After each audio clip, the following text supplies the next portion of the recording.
রাতের ঢাকার অলিতে গলিতে যখন নিস্তব্ধতা নামে, তখন একটা গন্ধ শহরে বুক চিরে এগিয়ে আসে। চা। না, এটা শুধু একটি পানীয় না, এটা একটা অনুভব, একটা অভিমান, একটা অপেক্ষা। পুরোনো বাসার ছাদে বসে দুজন মানুষ যখন নিঃশব্দে তাকিয়ে থাকে একে অপরের চোখে, তাদের মাঝে যা থাকে তা হলো এক কাপ ধোয়া ওঠা চা।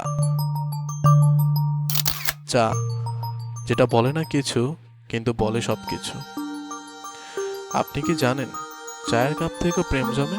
না, আমরা রোম্যান্স বলতে ফুল, চকলেট বা প্রেমপত্রই বুঝি, কিন্তু সে যে এক কাপ চা এগিয়ে দিয়ে যখন বলে খুব ঠান্ডা পড়েছে, এটা খেয়ে নাও, সেই মুহূর্তটাই সব। সেই মুহূর্তটাই প্রেমের, যতটা তার গন্ধ ঠিক ততটাই তার নীরবতা। কিন্তু প্রতিটা চায়ের গল্পে থাকে একটি অসীমাংশিক প্রশ্ন, সে কি আজও প্রতিদিন সন্ধ্যায় এক কাপ চা বানায় আমার জন্য? চা এক ধরনের অপেক্ষা, যার শুরুটা হয় চিনি ছাড়া কথা দিয়ে, আর শেষ হয় কখনো না বলা অনুভবে, আর মাঝে থাকে হাজারটা না বলা কথা, হালকা বৃষ্টি শব্দ আর ধোয়া ওঠা ভালোবাসা।